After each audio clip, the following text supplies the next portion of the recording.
11월 24일 주일 오전 일부 예배를 드리겠습니다. 423장 찬송입니다.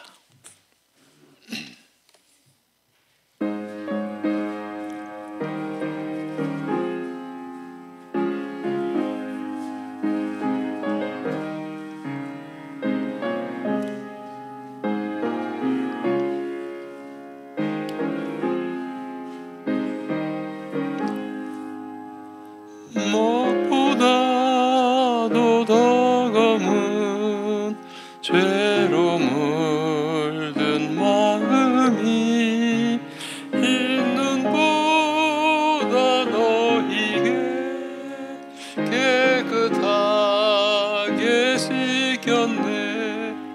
주의 보혈 흐르는데 믿고 뛰어나가 주의 은혜 내가 입어 깨끗하게 되었네.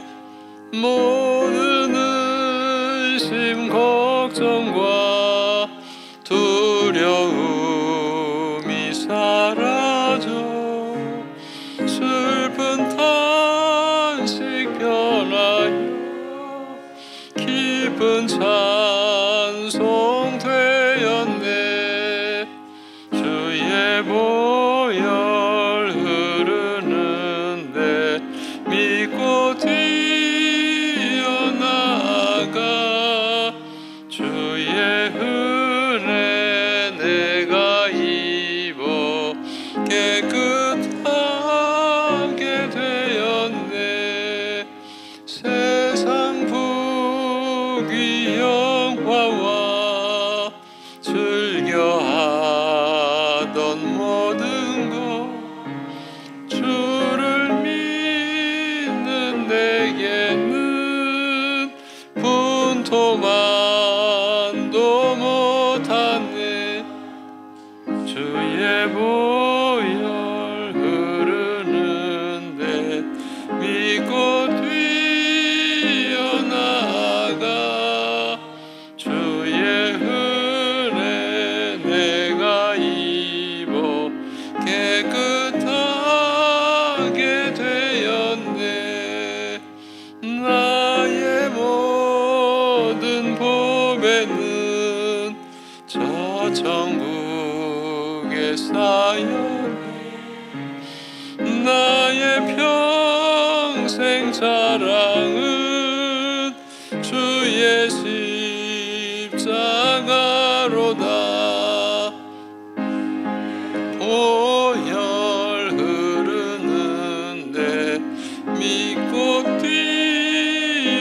뛰어나가 주의 은혜 내가 입어 깨끗하게 되었네. 아멘. 이제 함께 사도신경으로 신앙 고백 드리겠습니다.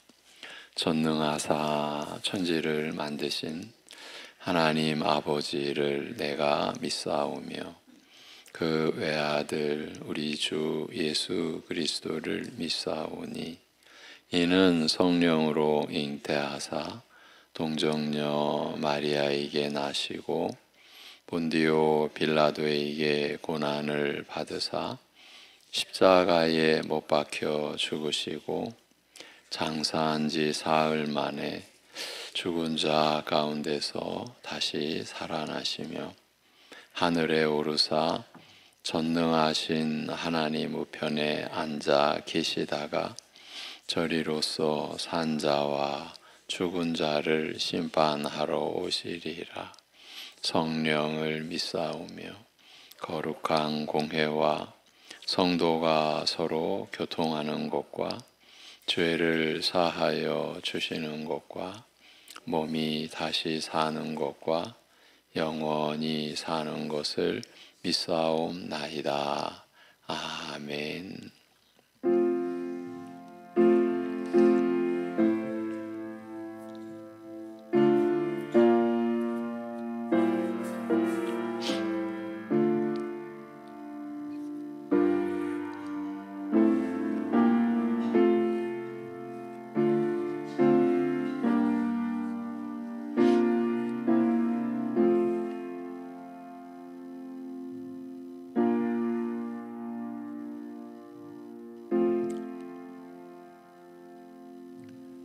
이러므로 내가 하늘과 땅에 있는 각 족속에게 이름을 주신 아버지 앞에 무릎을 꿇고 비노니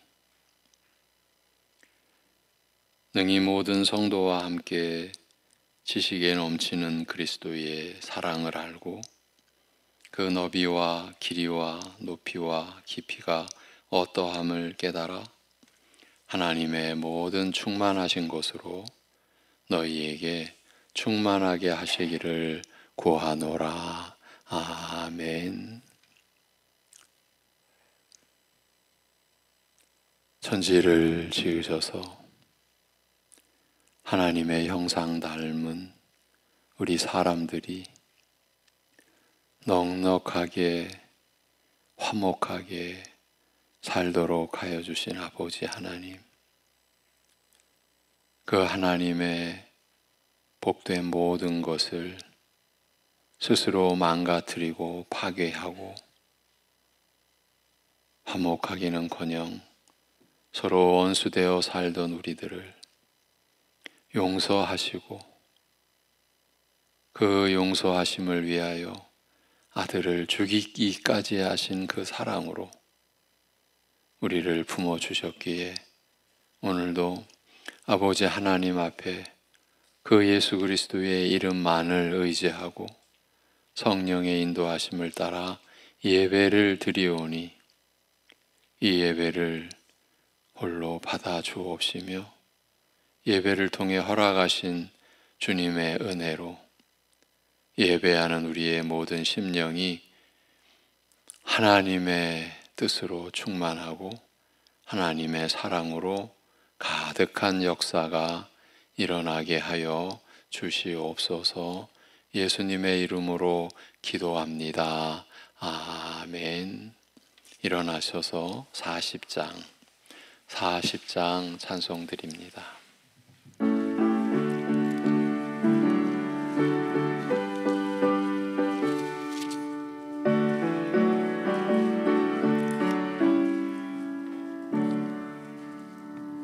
찬송으로 보답할 수 없는 큰 사랑, 주님께 영광 할렐루야.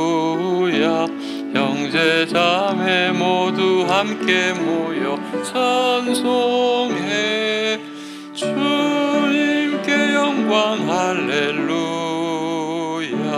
하나님의 자녀여 크게 찬송 부르며 밝고 거룩한 길로 기쁨으로 나아가 주의 보좌 앞으로 속히 들어가겠네.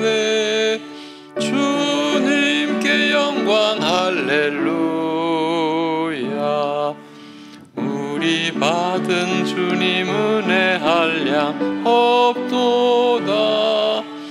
주님께 영광 할렐루야. 영광스런 보좌 위 서겠네. 주님께 영광 할렐루야. 하나님의 자녀여 크게 찬송 부르며 밝고 거룩한 길로 기쁨으로 나아가 주의 보좌 앞으로 속히 들어가겠네. 주님께 영광 할렐루야. 잠시 후에 우리 모두 주를 보겠네. 주님께 영광 할렐루야. 영광스런 보좌 위에 거룩하신 주, 주님께 영광 할렐루야. 하나님의 자녀여 크게 찬송 부르며 밝고 거룩한 길로 기쁨으로 나아가 주의 보좌 앞으로 속히 들어가겠네. 주님께 영광 할렐루야. 백성 천국에서 소리 높여서 주님께 영광 할렐루야 영원토록 주의 공로 찬양하겠네 주님께 영광 할렐루야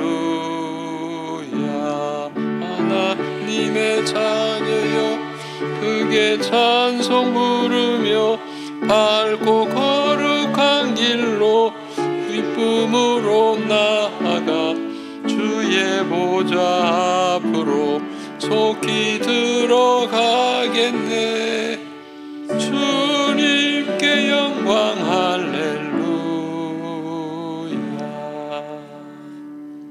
아멘. 교동문 10번입니다. 10번 교동문 시편 16편 말씀입니다. 하나님이여 나를 지켜주소서 내가 주께 피하나이다.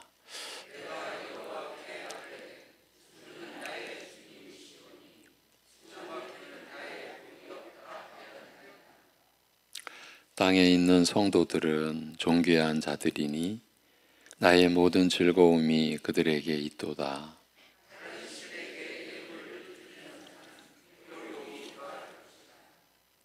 나는 그들이 드리는 피의 전제를 드리지 아니하며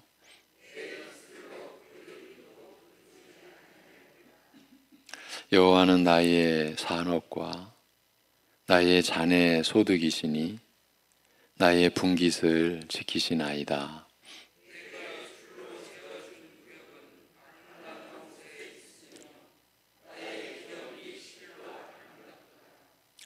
나를 훈계하신 여호와를 송축할지라. 내가 여호와를 항상 내 앞에 모심이요 그가 나의 오른쪽에 계심으로 내가 흔들리지 아니하리로다. 아멘.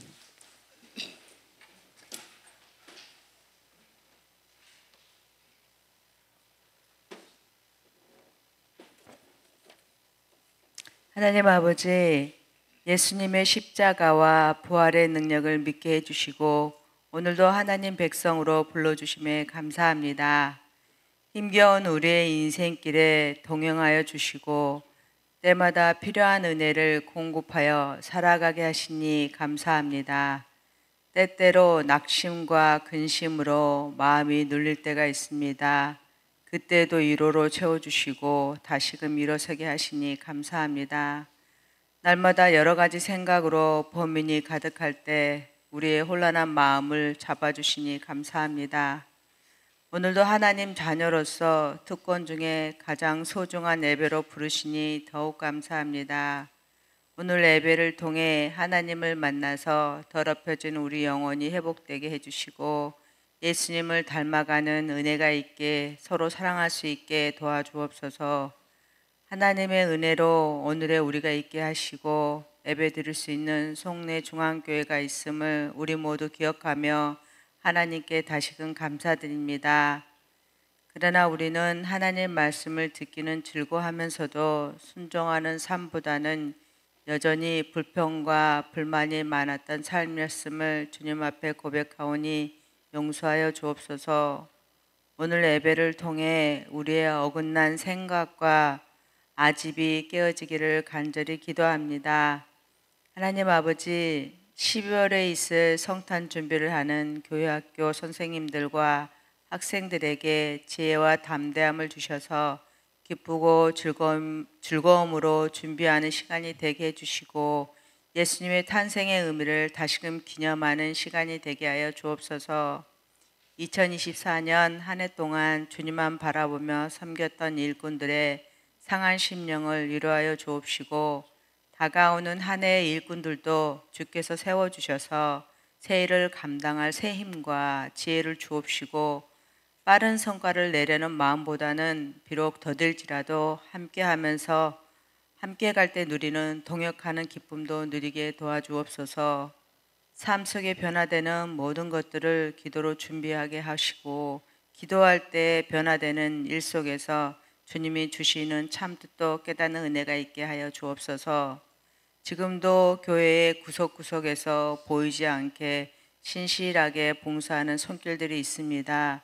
주님께서 아시오니 위로와 격려와 기쁨도 주옵소서. 이제 말씀 전하실 목사님과 가정을 영육 강건하게 늘 붙들어 주옵시고 허락하신 사역 위에 주께서 새 힘을 허락하여 주시옵소서. 모든 것들 감사드리오며 예수 그리스도 이름으로 기도하옵나이다. 아멘.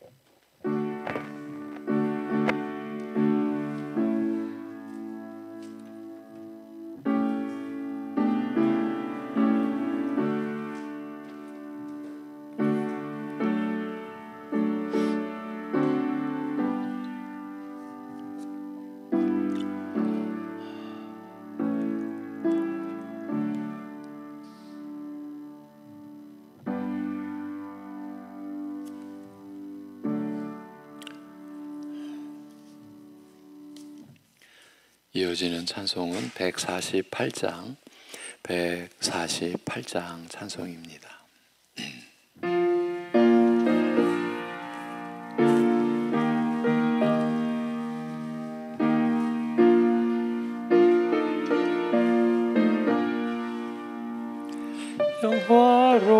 영화로운 주 예수의 십자가를 생각하며 세상 부귀 모든 영혼 분토만도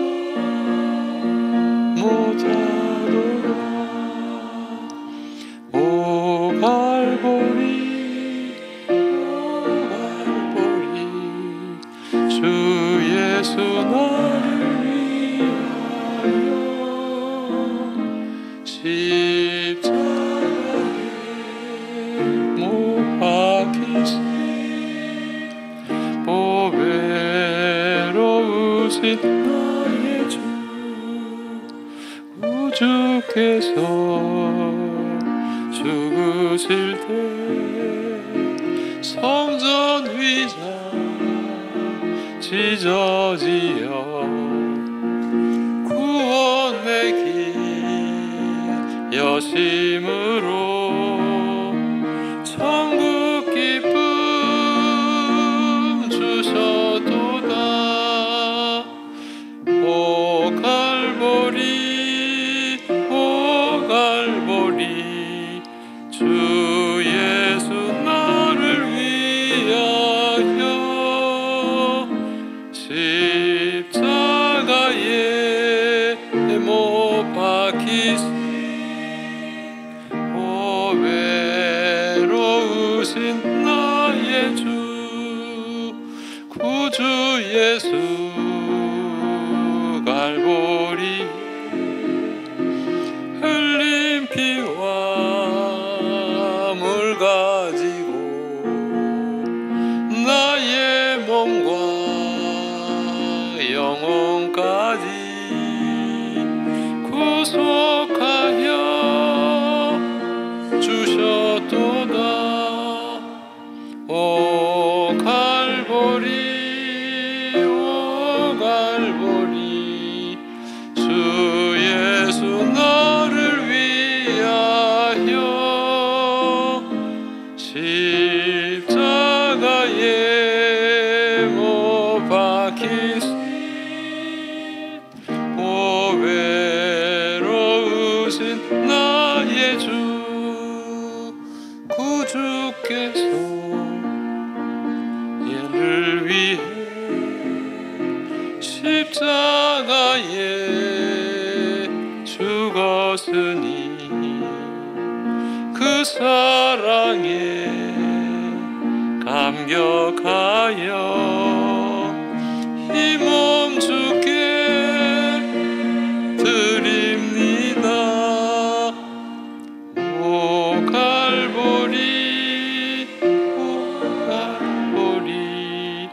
주 예수 나를 위하여 십자가에 못 박히신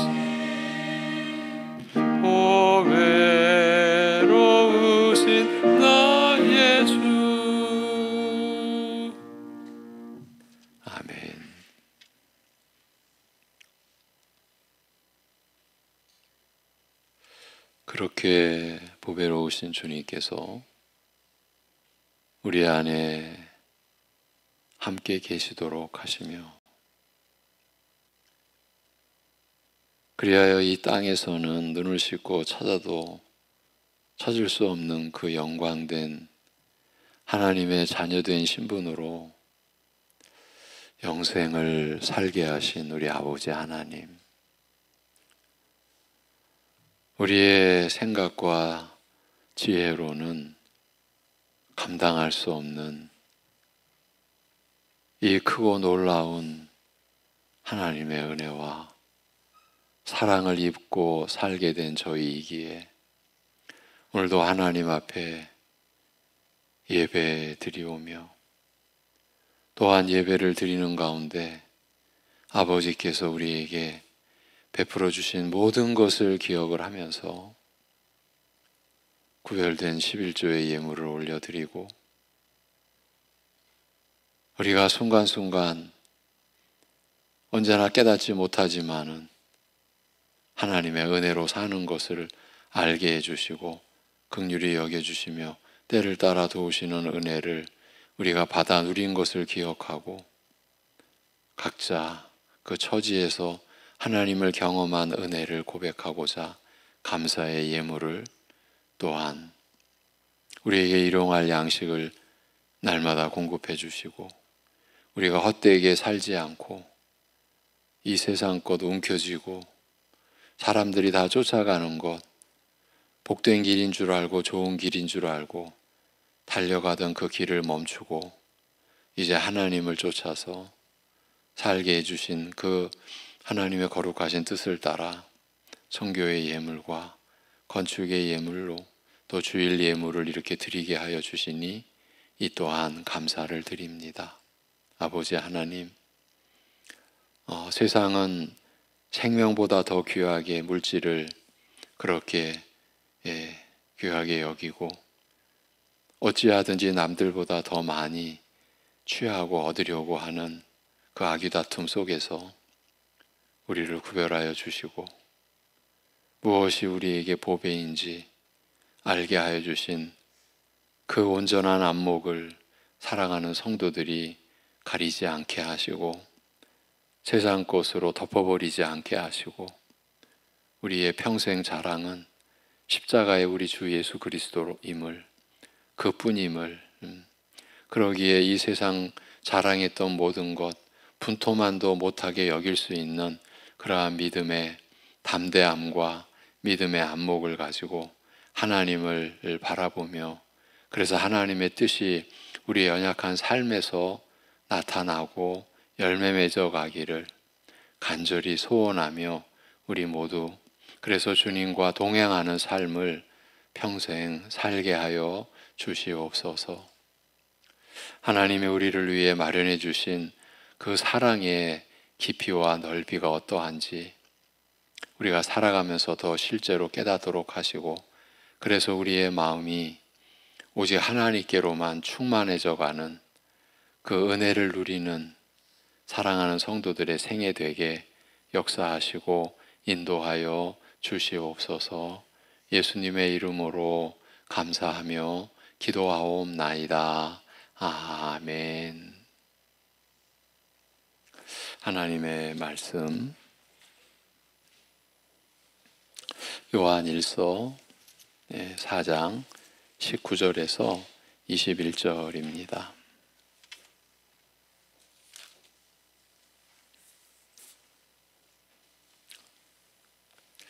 요한일서 4장 19절에서 21절.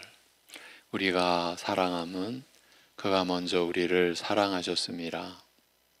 누구든지 하나님을 사랑하노라 하고 그 형제를 미워하면 이는 거짓말하는 자니, 보는 바 그 형제를 사랑하지 아니하는 자는 보지 못하는 바 하나님을 사랑할 수 없느니라. 우리가 이 계명을 주께 받았나니 하나님을 사랑하는 자는 또한 그 형제를 사랑할지니라. 아멘. 예, 여러분이 합독하시겠습니다. 다 같이. 우리가 사랑함은 먼저 우리를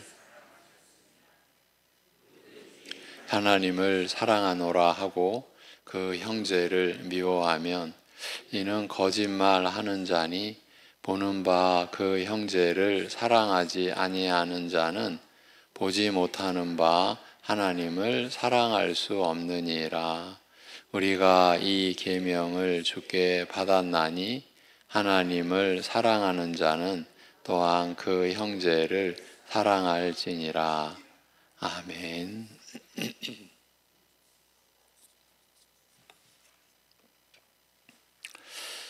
네, 사도는 우리 모든 그리스도인들이 형제의 사랑을, 서로 사랑을 베풀어야 하는 가장 중요한 이유에 대해 알려주고 있는 중이라고 했습니다. 그 말씀이 계속 이어지고 있습니다. 지난주 추수감사 절기의 예배를 우리가 맞이해서 다른 본문을 우리가 말씀을 나눴는데 그 전주로 이제 이어가서 계속 보아가겠습니다.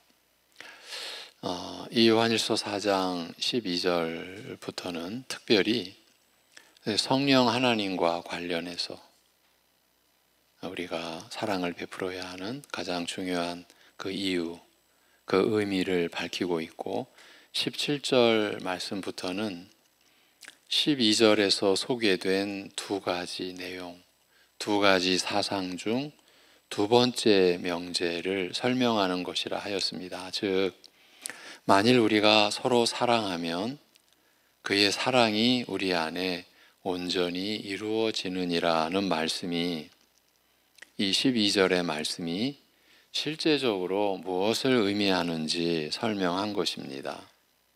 지난 시간에 우리가 17절, 18절을 살피면서 그걸 알기 위해서는 먼저 12절 말씀부터 정확히 알아야 한다, 정확히 이해해야 한다고 했습니다.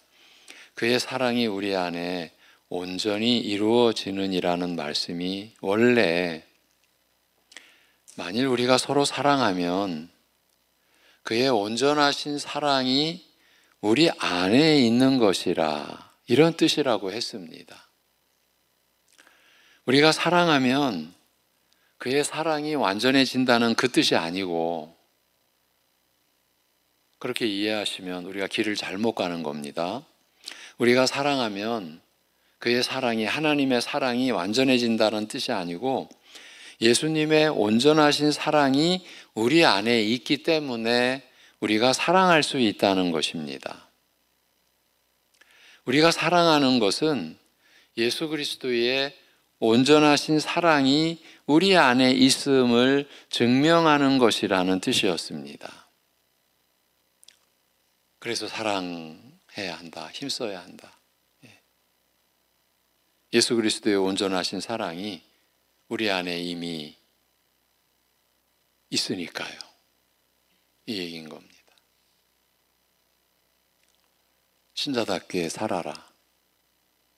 그래서 신자의 영광을 나타내라. 이게 아니고요. 이미 하나님의 자녀된 신자의 영광이 우리 안에 있으니까 우리가 신자답게 삶으로써 이미 우리에게 주어진 신자의 영광을 나타내라. 이 얘기입니다. 얼마나 우리가 중요한 내용을 이 말씀을 통해 받고 있는지. 우리는 거꾸로 가고 있는 거죠. 내가 잘해야 나를 신자로 세우신 하나님의 영광이 드러나는데, 이 말이 틀린 말이 아닌데 사실은요 틀린 거죠. 내가 잘해서 내가 신자된 영광을 내가 이루어내고 만들어내고 그래서 하나님도 기쁘시게 하고, 이게 아니고 이미 우리는 믿는 자에게 하나님의 자녀가 되는 권세를 주셨어요. 값없이. 이거를 우리가 그렇게도 혼동을 해왔어요. 그래서 우리가 신자답게 제대로 살 때 이미 우리 안에 주어진 그 하나님의 영광이 나 같은 것을 통해서 드러나는, 그것이 우리에게 너무 감사하고 기쁨이고 하나님께도 기쁨이 되고 그 내용이에요. 예. 우리가 사랑하면 그의 사랑이 완전해진다는 뜻이 아니고 예수님의 온전하신 사랑이 우리 안에 있기 때문에 우리가 사랑해야 한다, 사랑할 수 있다. 그래서 우리가 사랑하는 것은 예수 그리스도의 온전하신 사랑이 우리 안에 있음을 증명하는 것이라는 뜻이었습니다. 그리고 17절 이후의 말씀은 그러면 그것은 어떤 의미인가? 우리에게 어떤 사실을 가르쳐 주는가에 대해 두 가지로 설명하고 있었습니다. 첫 번째는 지난 시간 17절, 18절 말씀에서 살펴본 대로 심판에 대한 담대함을 갖게 된다는 것이었어요. 얼마나 놀라운 일입니까? 얼마나 놀라운 내용입니까? 심판에 대한 담대함입니다. 우리가 살아가면서 담대하자 이 정도가 아니라 이 세상을 종결하는 그 심판대 앞에서 우리가 담대함을 갖게 되는 그 담대함을 우리가 이미 지니고 있다. 그런 의미예요. 우리가 아가페의 사랑을 한다면 하나님의 사랑을 아가페의 사랑이라고 우리가 지칭하죠. 예. 무조건적인 사랑인 거죠. 이 하나님의 사랑을 우리가 한다면 그것은 율법을 온전히 순종하신 예수님께서 사랑의 본질이 되어 우리 안에 임재해 계신 증거이기 때문에 어떤 심판도 받지 않을 것을 확신할 수 있다는 것입니다. 율법을 다 이루신 주님께서 우리 안에 계시니까요. 형제 사랑을 베푸는 자에게는 어떤 심판이나 정죄도 내려지지 않습니다. 우리가 사랑한다는 것은 우리 안에 완전한 사랑으로 율법을 순종하신 예수님께서 임재해 계신다는 증거이기 때문입니다. 그래서 이 아가페의 사랑을 힘쓰는 모든 자들에게서는 심판에 대한 두려움이 쫓겨가는 특혜를 얻게 되는 일이 일어나는 것입니다. 사랑이야말로 심판에 대한 두려움이라는 그 어두움에 비치는 광명한 빛인 것입니다. 우리에게 사랑이 그와 같이 복된 것이니 어찌 사랑하려고 힘쓰지 않겠는가? 우리가 살아가는 거, 이제 하나님의 자녀로서 신자로서 살아가는데 우리가 애써야 하지 않습니까? 그런데 그 애쓰는 내용이 우리는 사랑하려고, 베드로 전서에 보면은 우리가 힘써 기도합니다. 그 기도하는 목적이 사랑하려고.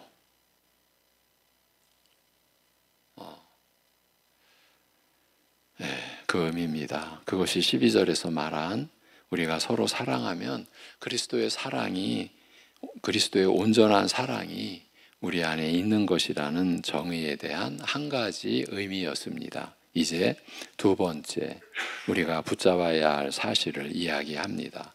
여러분, 우리가 이러한 내용을 이렇게 따라가는 것은 우리가 생각해서 이 말씀을 전하는 제가 막 연구해내가지고 깨달아져가지고 이렇게 하는 게 아니라 그냥 지금 말씀을 따라가는 거예요.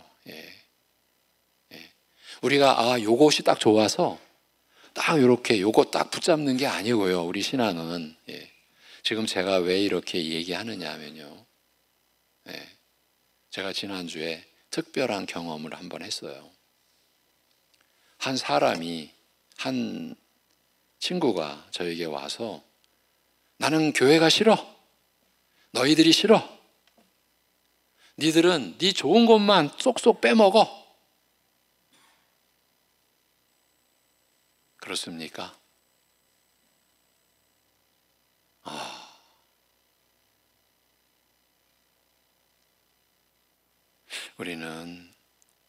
우리가 원한다고 해서 우리가 원하는 그것을 쏙 빼먹을 수 있는 능력이 없어요. 요즘에 새벽 예배 말씀이 그 내용이에요. 그런데 교회 바깥에서는 그렇게 본다는 거예요, 여러분. 그러면 그들의 잘못만이 아니라 우리도 그들이 그렇게 교회를, 우리 신자들을 그렇게 보게 하는 그런 어떤 요인을 우리도 제공하지 않았나. 저는 그 점에서 그 친구의 그야말로 짧은 몇 마디였지만 뭔가 깊이가 있는, 본질이 담겨 있는 교회를 바깥에서 보는 물론 잘못된 시각이지만 우리가 교회가 저러한 시각을 갖도록 한 것도 있겠구나. 그 점을 생각한 거죠.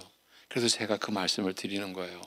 우리는 지금 이 말씀의 의미, 이걸 우리가 뭐 똑똑해서 잘나서 이렇게 찾아가는 게 아니라 이 말씀을, 하늘의 말씀을 사도에게 허락하신 하나님께서 사도를 통해서 그 뜻을 우리에게 밝혀주시니까 우리가 그 뜻을 붙잡아야 되지 않겠어요? 근데 우리의 능력으로 못 붙잡아요. 그래서 우리 안에 진리의 영으로 계신 성령님의 그 은혜를 우리가 의지하면서 우리가 말씀을 쫓아가는 거예요. 오늘 말씀도요, 우리를 향한 엄청난 말씀이에요. 우리가 과연 이러한 말씀을 붙들고 살아왔는가 싶을 정도로 전하는 저도 그런 심정이에요. 두 번째 우리가 붙잡아야 할 사실을 얘기해요. 오늘 본문이 그에 대한 논증입니다. 결론적으로 말해서 그것은 우리를 참된 사랑으로, 이 말씀은 우리를 참된 사랑으로 인도한다는 것입니다. 심판과 정죄를 받지 않는다는 특혜만이 아니라 참된 사랑을 향한 합당한 이유를 제시하는, 그것이 두 번째 의미입니다. 바로 그 점을 설명하고 있습니다. 먼저 사도는 19절에서 우리가 사랑함은 그가 먼저 우리를 사랑하셨음이라고 말합니다. 이 말은 그가 먼저 우리를 사랑하셨으므로 우리도 사랑하게 된다는 뜻입니다. 12절에서 만일 우리가 서로 사랑하면 그의 온전하신 사랑이 우리 안에 있는 것이라고 했는데 그것을 다시 설명하는 것입니다. 그런데 이 19절에서의 이 말씀이 무슨 의미인지를 잘 구분해야 합니다. 이 말씀은 우선 여러분을 좀 헷갈리게 해드릴 수가 있어요. 그러나 그런 어려움에도 불구하고 풀어가겠습니다. 이 말씀은 우선 그의 온전하신 사랑이 우리 안에 있었기 때문에 사랑할 수 있다는 뜻이 아닙니다. 이 19절 여기서는 그 점에 대해서는 이미 13절에서 명확하게 언급했었습니다. 우리 인간은 아가페의 사랑, 그러니까 조건 없는 사랑을 자발적으로 베풀 수 있는 그런 위인들이 못 됩니다.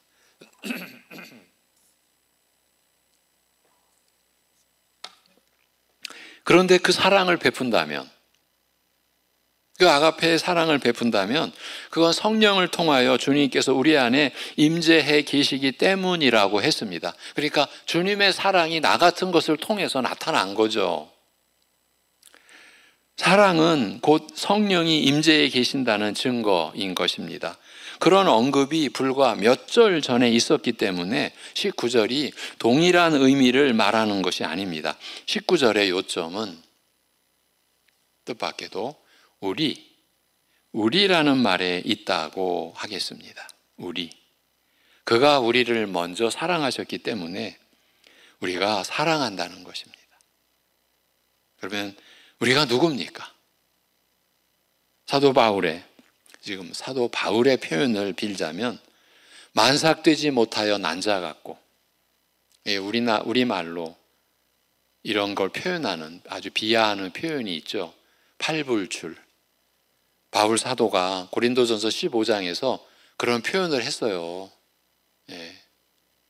나의 나됨은 하나님의 은혜다. 내가 누구보다도 많이 수고했어도 내가 아니다. 나와 함께 하신 하나님의 은혜다. 여러분 인생 말년에 저와 여러분이 바로 이 고백을 해야 됩니다. 이 고백을 하지 않으면 우리는 믿음의 길을 걸어온 게 아니라 딴 길을 걸어온 거예요.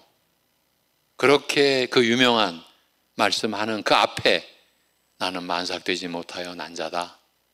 나는 사도 중에 가장 작은 자다.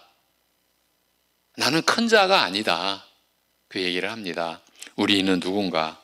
이 사도 바울의 표현을 빌리자면 만삭되지 못하여 난 자 같고 죄인 중에 괴수입니다. 우리 모두가 몸과 마음이 죄로 전부 오염되어서 그 냄새는 시체에 썩는 냄새요.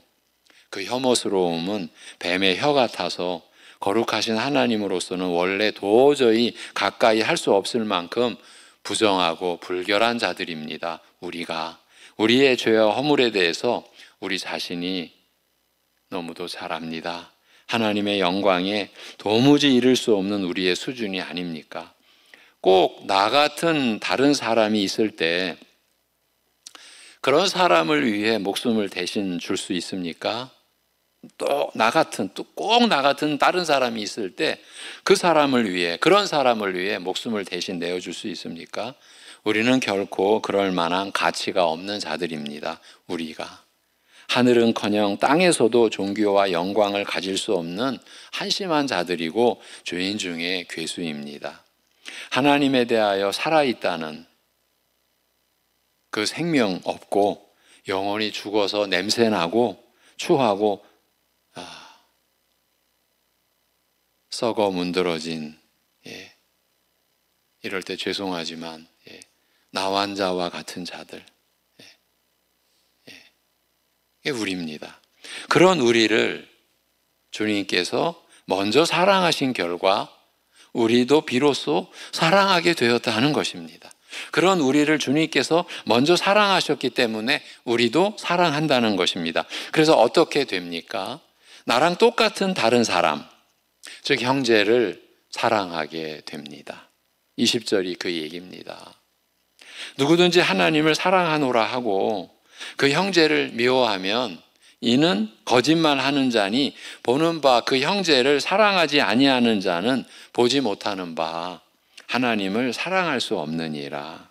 이 말씀은 한 가지 사실로 깊은 의미를 전달하는 이 요한 사도의 특유한 어법이 사용된 구절, 대표적인 구절 중에 하나입니다. 여기에는 크게 두 가지 의미가 담겨 있습니다. 첫째는 사도가 여기에서 말하고 있는 것은 인간에 대한 사랑이 없으면 하나님을 사랑할 수 없다는 것입니다. 사도는 형제를 사랑하는 것이 곧 하나님을 사랑하는 것이라고 말하고 있는 거예요. 왜냐하면 형제에게는 여러분 죄송해요. 이게 성경의 구조가, 질서가 이게 남자 우선이 아니라 하나님 나라의 질서상 대표성의 원리로 남자를 말하기 때문에 형제라고 말하는 것을 여러분 요즘 시대에 성차별의 문제로 하나님의 창조 질서를 완전히 거역하고 무너뜨리는 이 세상을 우리가 의식하고 왜 자꾸 형제라 그래? 그런 의문을 품지 않기를 바랍니다. 말씀이 그렇게 되어 있으니까 제가 그렇게 표현하는 겁니다. 형제를 사랑하는 것이 하나님을 사랑하는 것이다. 왜냐하면 그 형제에게는 나와 같이 그리스도께서 임재해 계시기 때문입니다. 그래서 그 형제를 사랑하는 것은 그 안에 임재해 계시는 하나님을 사랑하는 것이라는 뜻입니다. 그것이 진정 하나님을 사랑하는 것이라고 말하는 것이에요.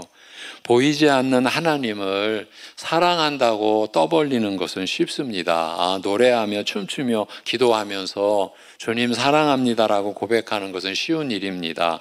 적절한 감동이 있는 말과 음악으로 정서를 이끌어서 그런 고백이 나오게 하는 것은 별로 어렵지 않은 일입니다. 그러나 사도는 그런 류의 느낌이나 그런 식으로 예배 시간의 고백은 참된 사랑이 아니라고 말하고 있습니다.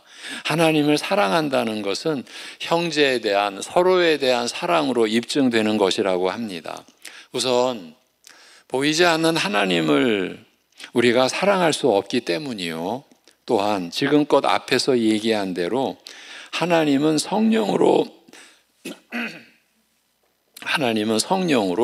성도된 형제 안에서 임재해 계시기 때문입니다. 그래서 형제를 사랑하는 것은 하나님을 사랑하는 것이라는 말입니다. 형제 사랑은 하나님 사랑과 구분되지 않는다는 뜻입니다. 이 말은 우리 신자들, 우리 그리스도인은 형제를 그 사람의 표면적인 모습으로만 이해하지 않는 안목을 가졌다는 말이에요. 이것이 우리가 변화된 모습 중에 하나, 사람을 외모로 보지 않는다. 하나님이 우리를 외모로 보지 아니하듯이 이 외모로 보지 않으신다라는 말의 본뜻은 하나님은 편견을 갖지 않으신다. 차별하지 않으신다. 그 뜻이에요. 우리 그리스도인들의 변화된 인격, 변화된 성품의 대표적인 특성 중에 하나, 사람을 표면적인 모습으로만 판단하거나 이해하지 않는 안목을 가지게 된다. 그 말입니다. 나도 하나님이 임재에 계시며 본래는 냄새나는 죄인의 괴수였으나 그렇게 하나님이 사랑해 주신 것처럼 상대방도 그런 은혜를 입고 있는 자라는 인식을 이제 갖게 되는 거예요. 이것이 신자라는 거예요. 그리스도인은 누구나 다 그와 같은 특성을 지니고 있습니다.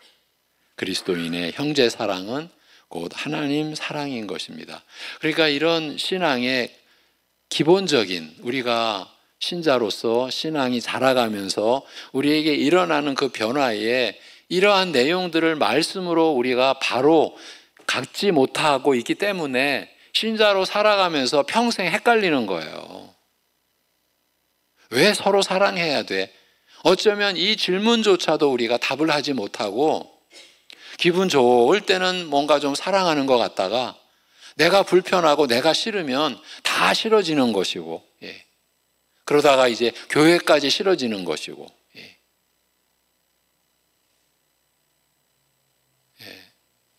이렇게 여러분 가서는 안 되는 거죠. 왜? 믿는 자는 영생을 가졌다고 말씀하셨잖아요. 영생을 사는 우리가, 그리고 영생을 살도록 하나님이 모든 것을 공급해 주시는 그 은혜와 사랑 안에서 귀찮다고? 별로 내 마음에 안 든다고? 우리가 이렇게 살아갈 수 있을까?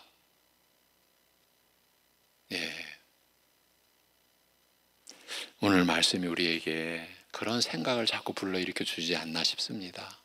두 번째로, 그래서 첫 번째는 인간에 대한 사랑이 없으면 하나님을 사랑할 수 없다는 뜻이었고요. 두 번째로, 이 말씀은 사랑하기에 좋은 사람들만 사랑하는 것은 참된 사랑이 아니다. 이 말씀을 우리에게 주고 있는 거예요. 그것을 위해 하나님과 형제를 비교하고 있는 것입니다. 본문은 많은 사람들이 하나님을 사랑한다고 말하면서 형제는 사랑하지 않는 모습을 비판하고 있습니다. 사도가 하나님 사랑과 형제 사랑을 비교하는 것은 대개 사람들이요, 사람보다는 하나님을 사랑하는 것을 더 쉬운 일로 여기고 있기 때문입니다. 이거 기가 막힌, 이게 지금 뭔가 이게 좀 잘못된 거죠. 우리가요, 이 지겨운 사람들보다는 그냥 하나님을 사랑하는 게 쉽지, 어쩌면 우리가 이렇게 하나님을 사랑하는 걸 더 쉬운 일로 여기고 있는 것은 아닌가. 그것 때문에 지금 이 말씀이 우리에게 주어진 것 아닌가 싶습니다.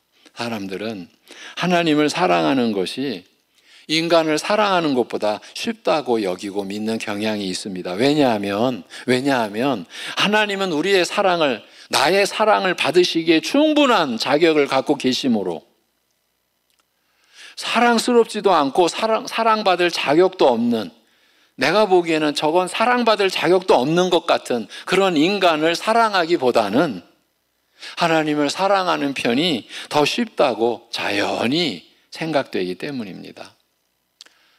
우리의 얘기를 지금 하고 있는 것입니다. 중요한 거는 이런 저 같은 사람을, 이런 우리를 하나님이 아들을 죽이시면서까지 사랑하셨다는 것입니다. 그거 부정할 수 없잖아요. 그러니까 우리가 이러한 생각을 지금 이 말씀을 쫓아 더듬어 가는 겁니다. 여러분, 가셔야 됩니다. 제가 30년 전 청년부들 제가 지도할 때, 개척교회지만 하나님의 은혜로 청년들이 왔습니다. 다가 들어왔습니다. 그때 제가 청년들에게 먼저 말한 게 너희들 생각해라. 생각하라였습니다. 기도하라가 아니었습니다. 너희들 생각해라. 그러니까 무엇을 기도해야 될지 생각해라. 부모의 신앙을 바라볼 때 너희들 생각 제대로 해라. 예. 여러분 생각하셔야 됩니다. 그러나 요한 사도는 이 둘을, 그러니까 하나님 사랑과 형제 사랑을 분리시키는 자는 거짓말쟁이라고 말합니다. 거짓말쟁이. 우리가 만약 횡적인, 수평적이라고 그러죠. 횡적인 수준에서 그리스도인인 형제자매들을 진정 사랑하지 않고 있다면 하나님에 대한, 우리가 이제 종적, 수직적이라고 그러죠. 하나님에 대한 종적 수준의 사랑도 단지 환각에 불과하다고 선언합니다. 이게 본문이에요. 만일 우리가 사람을 사랑할 수 없다면, 사람을 귀히 여길 수 없다면 하나님도 사랑할 수 없다는 것이에요. 이것은 무엇보다 하나님처럼 완전한 분, 혹은 자기 마음에 쏙 드는 자들만 사랑하는 것은 참 거짓된 사랑이라는 그 의미입니다. 사랑은 받을 만한 사람에게 주는 것이 아닙니다. 이것이 오늘 본문의 본질입니다. 사랑은 받을 만한 사람에게 주는 것이 아닌 거예요. 이 세상은 그렇죠. 네. 이것이 사랑의 본질이라. 여러분, 받을 만한 사람에게 주는 것이라면 저 같은 사람이 이 사랑 받을 수 있었겠습니까? 여러분도, 죄송합니다만 여러분이라고 받을 수 있겠습니까? 예. 본래 사랑은 받을 만한 사람에게 주는 것이 아닙니다. 사랑은 본래 이런 특성을 갖고 있다는 말입니다. 상대가 어떻든 내가 주는 것입니다. 그게 부모 사랑이잖아요. 하나님의 사랑의 한 단면을 우리가 부모 사랑에서 보게 되잖아요. 자식이 어떻든 부모의 사랑은 자식에게 내려가게 되어 있어요. 그래서 내리사랑이죠. 내리사랑이라고 하죠. 상대가 어떻든 내가 주는 것입니다. 왜냐하면 그가 먼저 우리를 사랑하셨기 때문입니다. 하나님께서 먼저 우리를 사랑하셨기 때문입니다. 나 같은 사람을 사랑하셨기 때문에 그 사랑을 받은 우리도 죄와 허물에서 꼭 나와 같은 다른 사람을 사랑하는 것입니다. 사랑은 절대 받을 만한가 하는 조건을 따지지 않습니다. 그것이 아가페 사랑입니다. 받을 만한 자들에게 주는 것은 육신의 본성일 뿐입니다. 사랑은 주님께서 내게 주신 대로 남에게 주는 것입니다. 하나님께서 받을 만한 자격 없는 자들에게도 해와 비를 함께 주시는 것과 같습니다. 그래서 이 사랑은 조건을 따지지 않는 것이에요. 여러분, 제가 이 말씀을 여러분에게 전하려고 이렇게, 과연 내가 이 말씀을 전할 수 있을까? 예. 여러분, 이 사랑은 조건을 따지지 않는 것이에요. 세상의 부조리를 다 타지 않는 거예요. 억울한 환경을 푸념만 하지 않는 것이에요. 우리는 세상의 부조리를 탓하다가 억울한 환경을 푸념만 하다가 인생에 너무 많은 시간들을 그냥 물 쏟듯 쏟아버리고 온 것은 아닌가, 이런 생각도 우리가 해봄직합니다. 지금부터라도 그러지 말자라는 것이에요. 내가 주님께로부터 받은 사랑을 조건 없이 나누는 것입니다. 여러분, 내가 지금 있다라는 건요, 내가 살아있다라는 거는요, 하나님이 계시다라는 증거예요. 내 마음에 이러한 믿음과 이런 사랑의 생각이 일어나는 것은 내 안에 그 사랑이신 주님이 계시다라는 것이에요. 그러니까 이제 시간 그렇게 물쏟듯 소비하지 말고 나에게 주어진, 하나님이 주신 그 시간들 속에서 내가 주님께로부터 받은 사랑을 조건 없이 나누는 것이에요. 제가 말씀을 드리죠. 어디서부터? 가정에서부터, 집안에서부터. 그 대상을 내가 구분하지 않습니다. 그런 사랑을 내가 받았기 때문이에요. 그 대상을 내가 구분하지 않습니다. 내가 상대로부터 받는 대접을 또한 상관하지 않습니다. 내가 그렇게 베풀었는데 저건 왜 이렇게. 내가 상대로부터 받는 대접도 상관하지 않습니다. 우리가 받은 사랑이 그런 사랑이기 때문입니다. 내가 줄 수 있는 것으로 끝냅니다. 상대가 그것을 받을 만하든 하지 않든 그것을 고마워하든 하지 않든 그런 것에는 결벽증을 부리지 않는 것이에요. 물론 사람마다 자기가 좋아하는 취향의 사람이 있기 마련입니다. 그러나 하나님 나라의 사랑은, 교회의 사랑은, 우리 주님의 사랑은 그런 것까지 다 넘어서는 것이라는 말입니다. 그러니까 나 같은 사람이 구원받았죠. 여러분 그렇지 않습니까? 하나님은 사람들이 그와 같은 모습으로 살기를 원하셨습니다. 이것이 하나님의 뜻입니다. 그래서 율법을 주셨습니다. 사도가 21절에서 말하는 것이 그 점입니다. 오늘 우린 또 율법과 계명에 대해서 이 짧은 시간에 또 깊은 이해를 또 하게 됩니다. 우리가 이 계명을 주께 받았나니 하나님을 사랑하는 자는 또한 그 형제를 사랑할지니라. 율법의 강령이 이것이고 주님의 가르침을 집약한 것도 이것이라는 말입니다. 율법의 대강이 무엇이냐? 하나님 사랑, 이웃 사랑. 여기서 또 드러나는 거예요. 인간에 대한 사랑이 없이는 하나님을 사랑할 수 없습니다. 형제를 사랑하는 것이고 하나님을 사랑하는 것입니다. 보이지 않는 하나님을 사랑할 수 있는 길은 오직 성령이 임재해 계시는 형제를 사랑하는 것뿐입니다. 사랑은 분리될 수 없습니다. 인간에 대한 사랑이 없다면 입으로 아무리 하나님을 사랑한다고 말해도 그는 하나님을 사랑하지 않는 것입니다. 사람을 사랑하는 수준만큼 하나님을 사랑하는 것입니다. 문제 많고 결함 많은 상대에게 예수 그리스도께서 임재해 계시기 때문입니다. 사람을 사랑하는 수준만큼, 여러분, 그래서 하나님을 사랑한다고 말씀을 드리는 거예요. 그를 사랑하는 것은, 그렇게 문제 많고 결함 많은 상대를, 그를 사랑하는 것은 그 안에 계신 그리스도를 사랑하는 것이에요. 이 둘을 분리할 수 없습니다. 이것이 요한 1서의 말씀의 절정입니다. 사도는 우리에게 이런 사실을 알려주고 있습니다. 형제 사랑이 이런 의미를 가졌으니 과연 이 사랑에 힘쓸 이유가 충분하지 않는가 하는 것입니다. 나에게 임재해 계신 하나님이 형제에게도 내주하여 계시니 그 형제를 사랑해야 마땅하지 않는가 하는 것입니다. 21절에서 그것이 계명이라고 했는데 그건 사랑하라고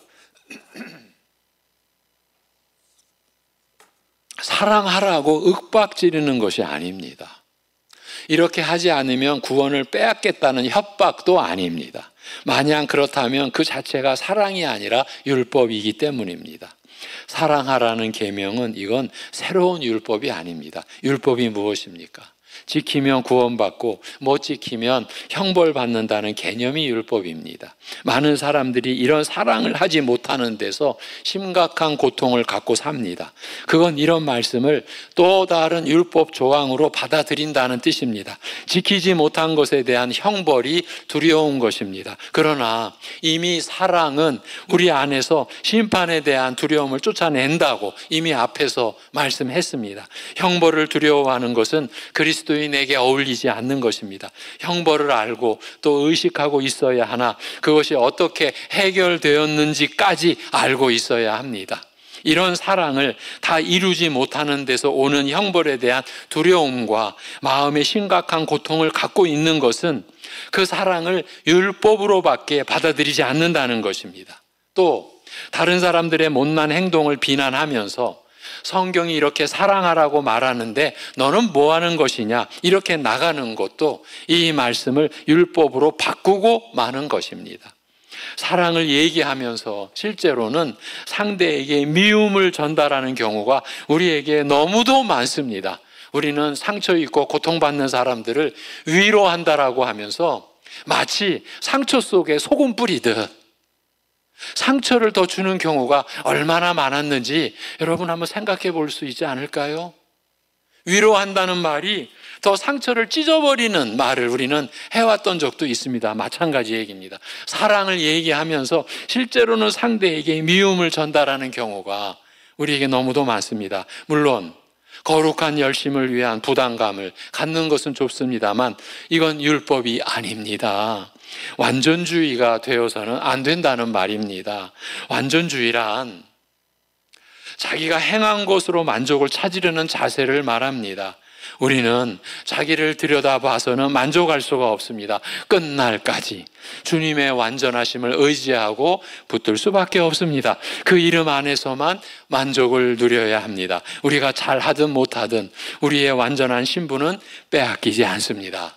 지금이나 심판대 앞에서나 담대할 수 있는 이유가 있습니다. 그리스도께서 우리 안에 임재해 계시기 때문입니다. 바로 그것이 이 말씀이 율법이 아니라는 이유입니다. 형벌과 우리와는 관계가 없어졌습니다. 정죄와 우리와는 관계가 없어졌습니다. 그래서 교회에서 정죄라는 말 조심하라고 제가 말씀을 드렸어요.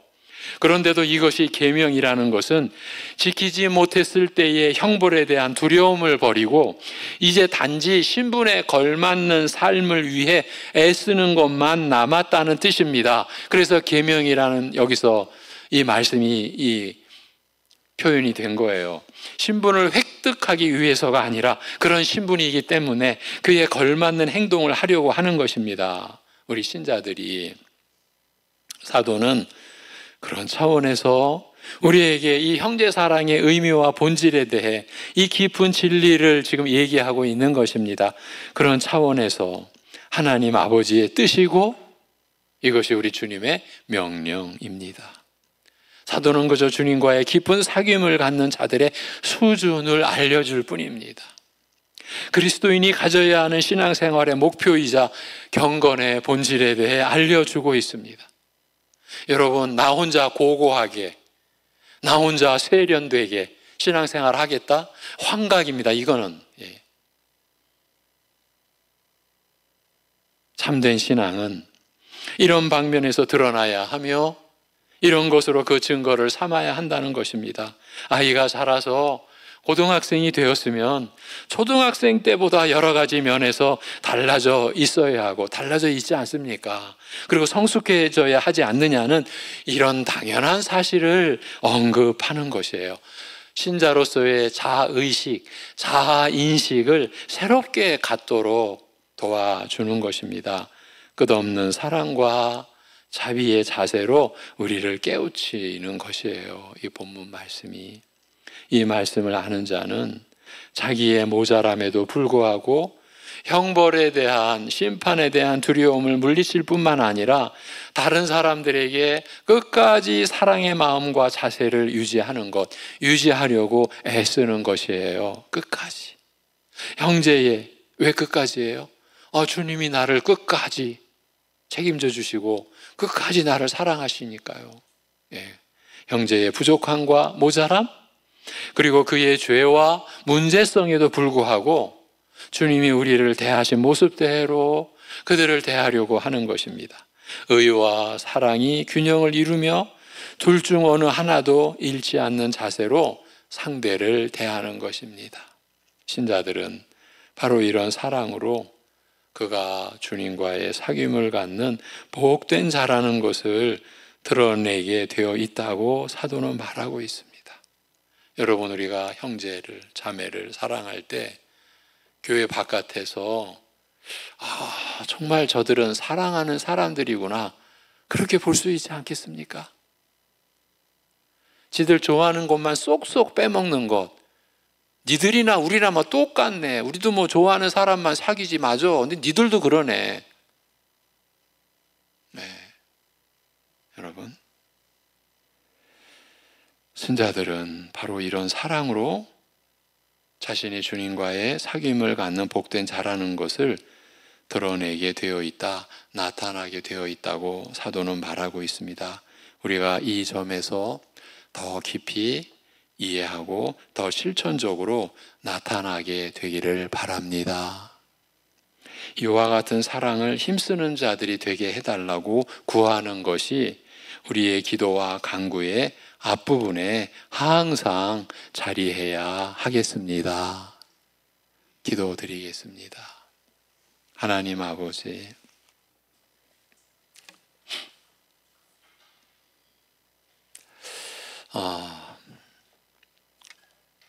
이러한 말씀을 우리에게 주시고 이러한 말씀을 우리에게 성령님께서 풀어주시고 증거해 주시고 그 능력의 역사를 따라 우리 교회가 사랑하는 성도들이 이 말씀을 받도록 하여 주심을 감사합니다. 받게 하여 주시옵소서. 우린 여전히 연약하고 무지하오니 이러한 말씀에 매이고 이러한 말씀에 붙들리고 이러한 말씀에 우리가 온전히 속하고 참여하게 하여 주시옵소서. 말씀에 붙들리는 것이 얽매이는 것이 아니라 자유함을 진정으로 하나님의 사람으로 자유하게 살아가는 길이라는 것을 우리가 바로 이해하고 깨달을 수 있게 도와 주시옵소서. 아버지 하나님, 우리는 오늘 말씀 앞에서 우리의 너무나 죄악된 모습을 많이 발견하고 다시 볼 수가 있었습니다. 우리 자신을 보게 하여 주옵소서. 그러면서도 우리가 무너지지 않게 하여 주옵소서. 우리가 이렇게 모자라다고, 이런 사랑 도저히 할 수 없는 자라고 포기하고 낙심하고 절망하지 않게 하여 주옵소서. 우리 안에 그 말씀의 주님이 계시니까 성령께서 그 말씀을 우리 안에 이해토록 해주시고 풀어주시고 이 말씀의 내용을 받도록 맛보도록 이 말씀을 먹도록 마시도록 해주시니까 이 말씀을 더 묵상하고 기도하고 하나님께 우리가 이러한 사랑을 베푸는 것이 경건의 본질이고 신자로서 자라가는 목표고 길이라고 하는 것을 깊이 깨달을 수 있도록 인도하여 주옵소서. 신자된 우리 누구도 예외가 되지 않는 이 말씀이 이 한 주간 우리를 세우고 우리를 자라가게 하는 말씀이 되게 하여 주옵소서. 우리 어르신들에게도 우리 어린 자녀들에게도 사랑하는 우리 모든 성도들이 이러한 말씀을 받고 이러한 말씀으로 기도하고 이러한 말씀으로 살아가려고 그 안에서 갖는 그 삶에서 하나님이 주시는 위로와 평강을 누릴 수 있는 차원까지 우리가 이르를 수 있게 하여 주옵소서. 아무것도 없고 아무 일도 안 일어나고 아무런 불편함도 없어서 평안한 것이 아니라 나같이 못난 사람 하나님이 사랑하신 것 알고 똑같이 못나고 못날 수 있는 형제를 자매를 섬기고 위하고 사랑하는 것에서 오는 위로가 평강이 무엇인지 삶의 진정한 멋이 무엇인지 알고 느끼는 신자로서 그래서 하나님의 자녀된 그 신자의 신분을 가지고 우리가 그 신분만이 아니라 실제로 신자로서 그 자라가는 우리들 되게 인도하여 주시옵소서. 외적인 여건이 육신적인 조건이 너무나 힘들고 너무나 고통스러워서 이러한 말씀을 받을 여지조차 없는 그러한 상황에서도 그러한 아픔과 고통의 현장에 그렇게 우리를 사랑하신 주님이 바로 그 사랑으로 함께하고 계신다라고 하는 그 믿음이 지금의 그 고통과 한치 앞도 내다볼 수 없는 그 아픔의 상황 속에서도 위로가 임하고 산소망이 임하는 역사가 일어나게 하여 주시옵소서. 우리 주 예수 그리스도의 이름으로 기도하옵나이다. 아멘.